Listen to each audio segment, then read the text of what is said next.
એ પૃથ્વી તત્વ છે. આપણે જે ભૂમિ ઉપર પગ મૂકીએ છીએ ને એ પૃથ્વી તત્વ છે. આપણે જે રોડ ઉપર ગાડી ચલાવીએ છીએ ને, વ્હીકલ ચલાવીએ છીએ ને, આ પૃથ્વી તત્વ છે. આપણા બોડીમાં જે હાડકાં છે ને એ પૃથ્વી તત્વ છે. બરાબર? તો પૃથ્વી તત્વનો ગુણ શું છે કે એમાં ભરપૂર પ્રમાણમાં સહન શક્તિ છે. તમે જમીન ઉપર ગમે તેટલા પગ પછાડો તો એ જરાય અવાજ કરશે નહીં કરે. તો કઈ રાશિ? 2, 6 ને 10.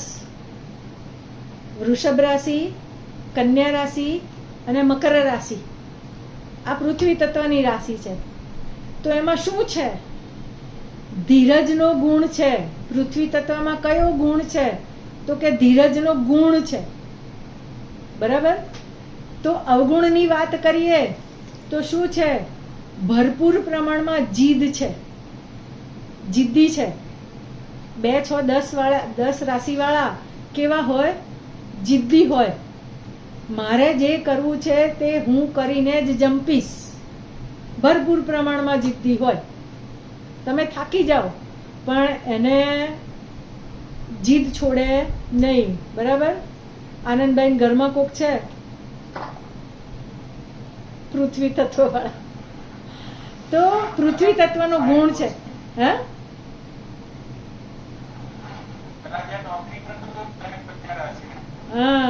બરાબર.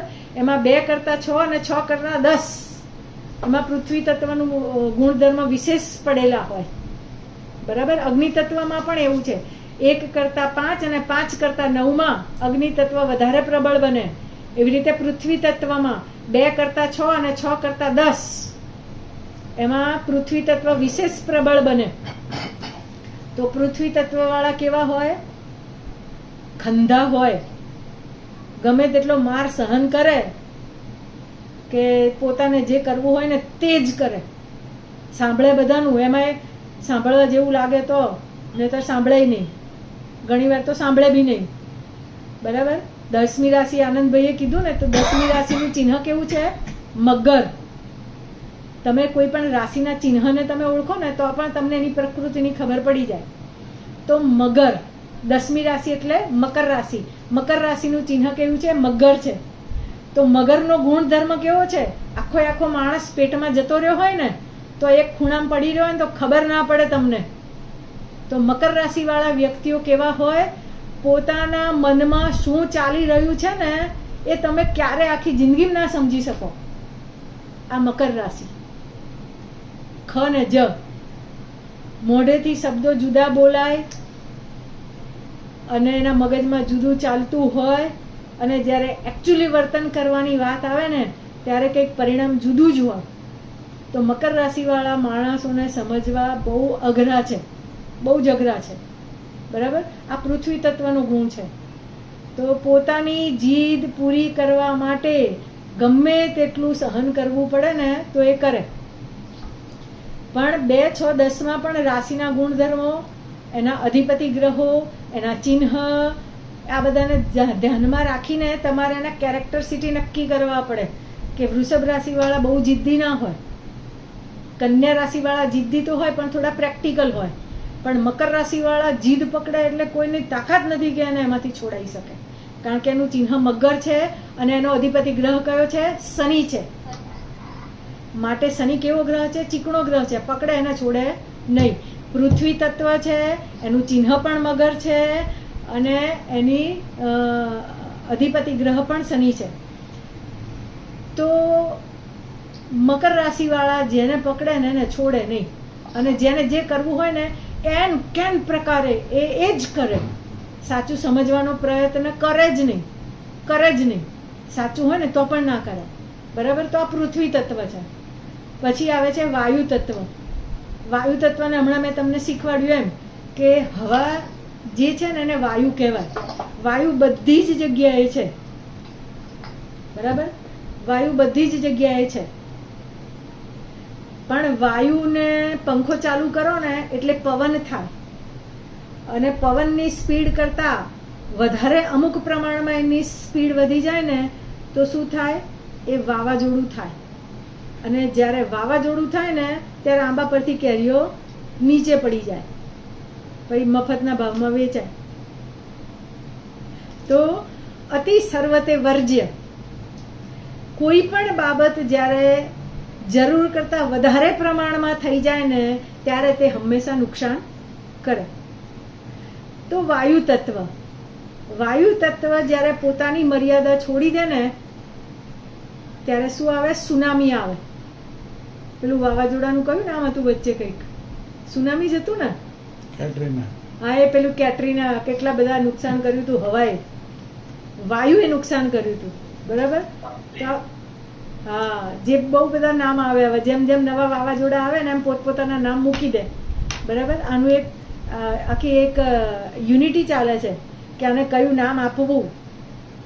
પછી સુનામી આવે જ્યારે ભૂકંપ આપેલા આવે ને દરિયામાં ત્યારે, તો એને સુનામી જ નામ કેમ આપ્યું?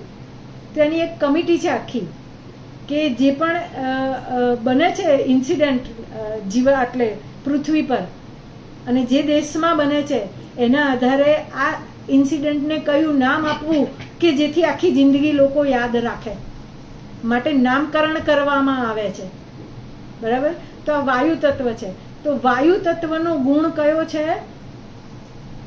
ઉર્ધ્વ ગતિનો. બરાબર. ઉર્ધ્વ ગતિ જ છે ને વાયુની. વાયુની ઉર્ધ્વ ગતિ છે. વાયુ અધોગતિએ ના જાય કોઈ દિવસ. બરાબર. ઉપર ઉપર જ ફરીને ઉપર જાય. તો એનું એક સિમ્પલ ઉદાહરણ હું તમને આપું કે એક ગેસ પર એક તપેલીમાં તમે પાણી ઉકળવા માટે મૂક્યું હોય, એની ઉપર ડીશ બંધ કરી દીધી હોય. બરાબર. અને ઉકળીને પાણી અંદરથી વરાળ થાય અને ડીશ સહેજ ખસેડો ને એટલે એની જે વરાળ છે ને એ કઈ બાજુએ જાય? ઉપરની બાજુએ જાય. બરાબર. તો વાયુ તત્વનો ગુણ કયો છે? ઉર્ધ્વ ગતિનો છે. તો વાયુ તત્વ એટલે 3, 7 અને 11. મિથુન રાશિ, તુલા રાશિ અને કુંભ રાશિ. આ 3 રાશિ વાયુ તત્વની છે. તો 3 કરતા 7 અને 7 કરતા 11 એમાં વાયુ તત્વના ગુણધર્મો વિશેષ હોય. તો 11માં વાયુ તત્વના ગુણધર્મો વિશેષ કેમ છે? તો 11મી રાશિ છે કુંભ રાશિ છે. ખાલી ગળો છે, એનું ચિહ્ન કયું છે? ગળો છે. અને કેવું છે? એક પુરુષે ખભા ઉપર ઉચકેલો છે, મતલબ કે મહેનતુ છે. કુંભ રાશિનું ચિહ્ન જે છે ને શું બતાવે છે? કે મહેનત બતાવે છે. એનો અધિપતિ ગ્રહ કયો છે? શનિ છે. અને એ શનિ કેવો ગ્રહ છે? મહેનતનો કારક ગ્રહ શનિ છે. બરાબર. અને શનિનું તત્વ કયું છે?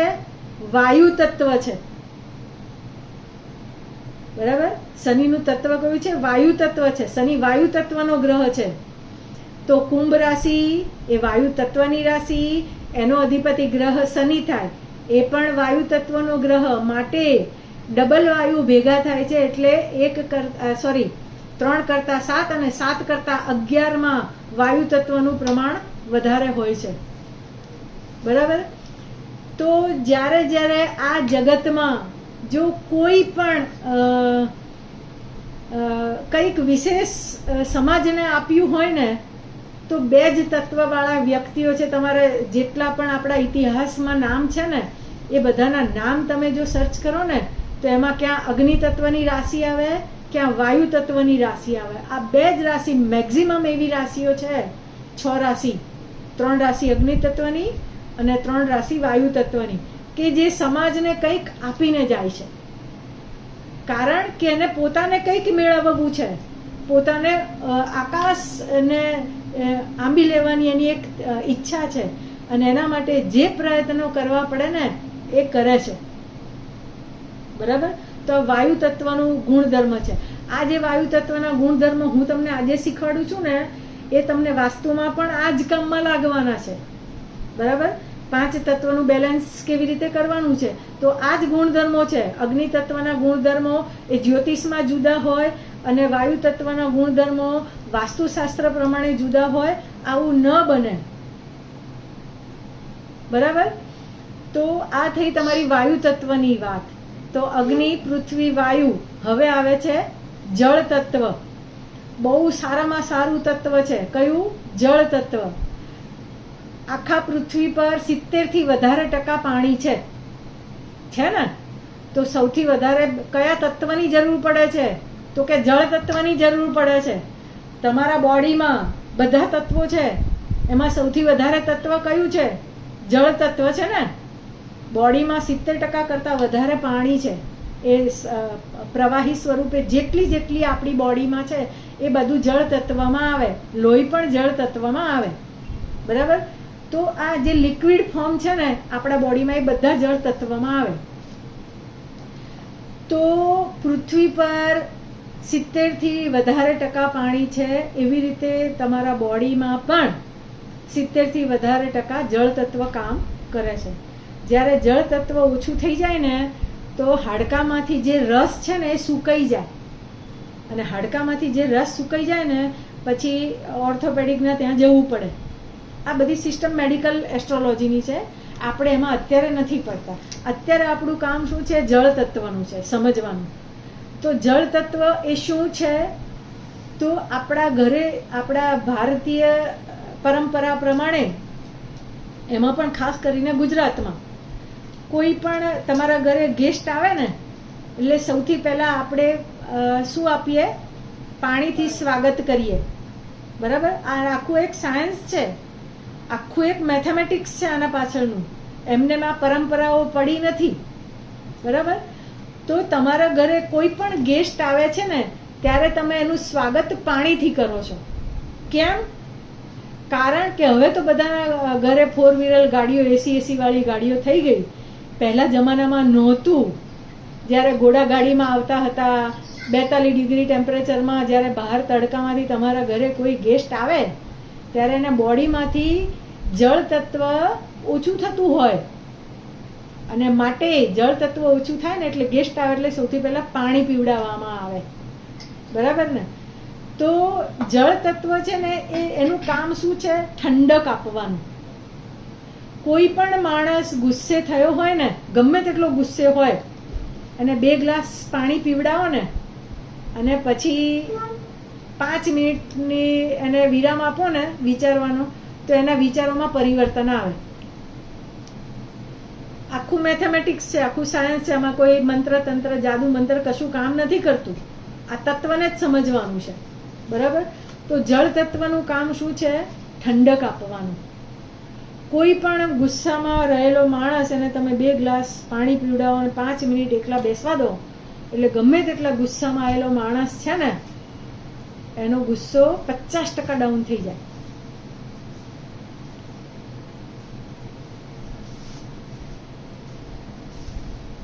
સરકારમાં એક કહાવત છે, સરકારી કહાવત છે કે તમારે કોઈની જીભ બંધ કરવી હોય ને તો એનું મોઢું ભરી દો. બરાબર? મોઢું ભરી દો મતલબ કે એને જે વ્યવહાર જોઈતો હોય આપી દો. બરાબર? તો એ જીભ બંધ રાખે. તો આ જીભ બંધ રાખવાવાળી વાત નથી આ તત્વમાં. આપણે જળ તત્વને સમજીએ છીએ. તો જળ તત્વનું કામ શું છે? ઠંડક આપવાનું. કોઈ પણ પાણીનો ગ્લાસ હોય, એ હું અહીંયાથી આમ નીચે નાખું પાણી, તો એ ક્યાં જાય? નીચેની તરફ જાય ને? ઉપરની તરફ જાય પાણી? ઉપરની તરફ તો શું જાય? વરાળ જાય. ઉપરની તરફ શું જાય? અગ્નિ જાય. પણ અહીંયાથી હું પાણીનો એક ગ્લાસ નીચે નાખું અહીંયા, તો એ પાણી ક્યાં જવાનું? નીચેની તરફ જવાનું. બરાબર? તો એની ગતિ કઈ છે? નીચેની તરફની ગતિ છે. પાણીની ગતિ કઈ છે? નીચેની તરફની છે. એ ઉપરની તરફ ક્યારેય ના જાય. જ્યારે વરાળ બને ને તો જ એ ઉપરની તરફ જાય.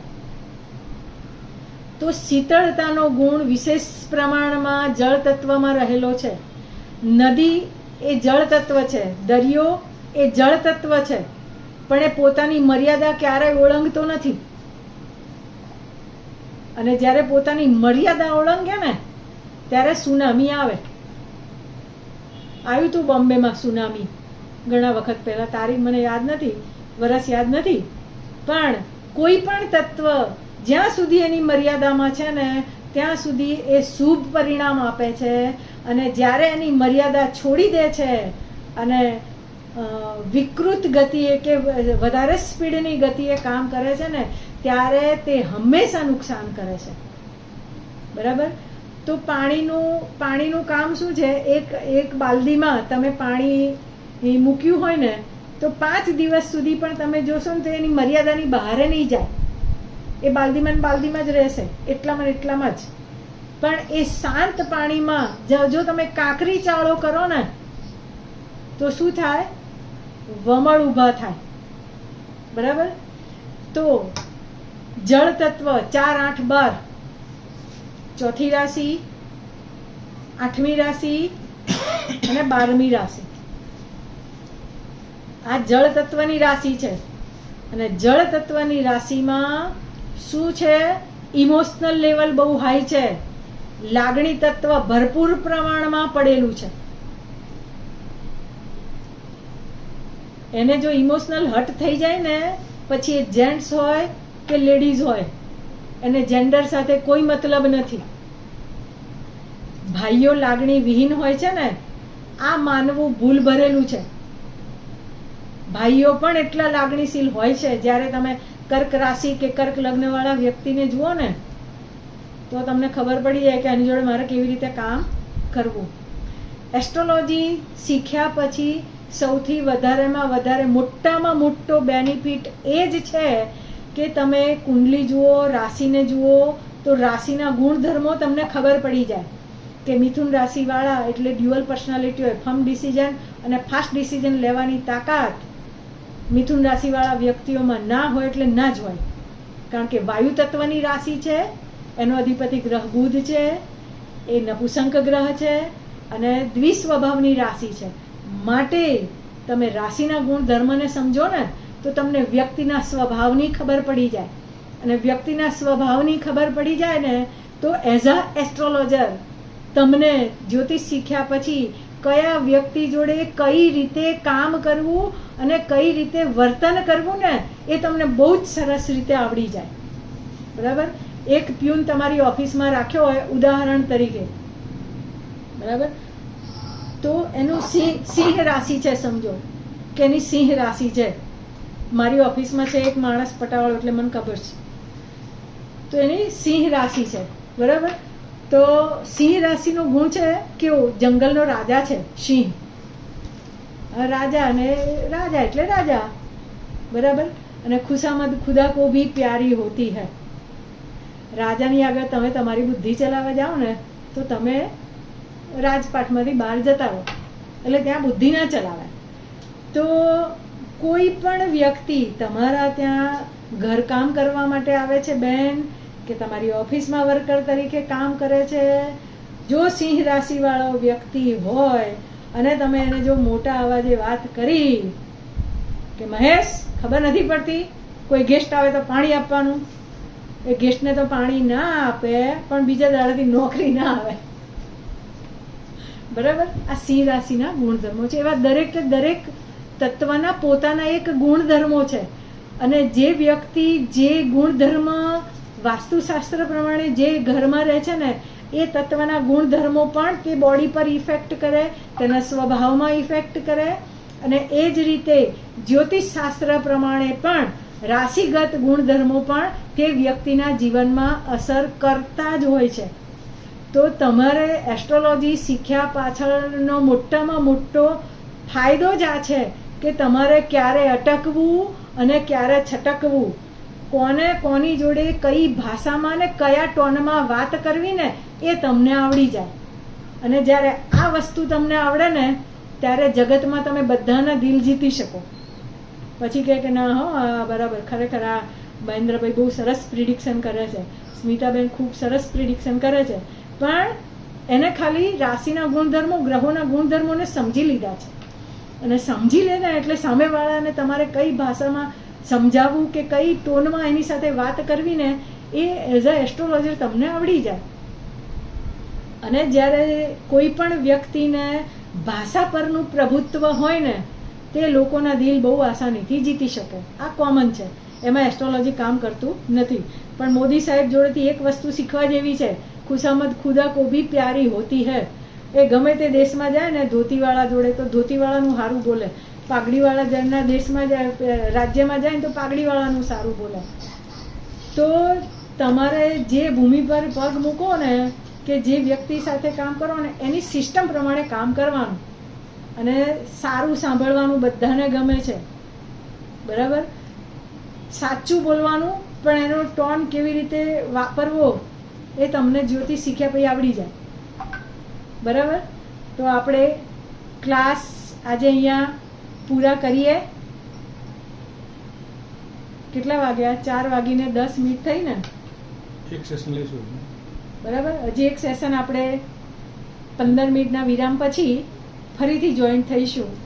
ત્યાં સુધી આપણે 10 મિનિટનો બ્રેક રાખીએ છીએ, બરાબર. જય ગણેશ.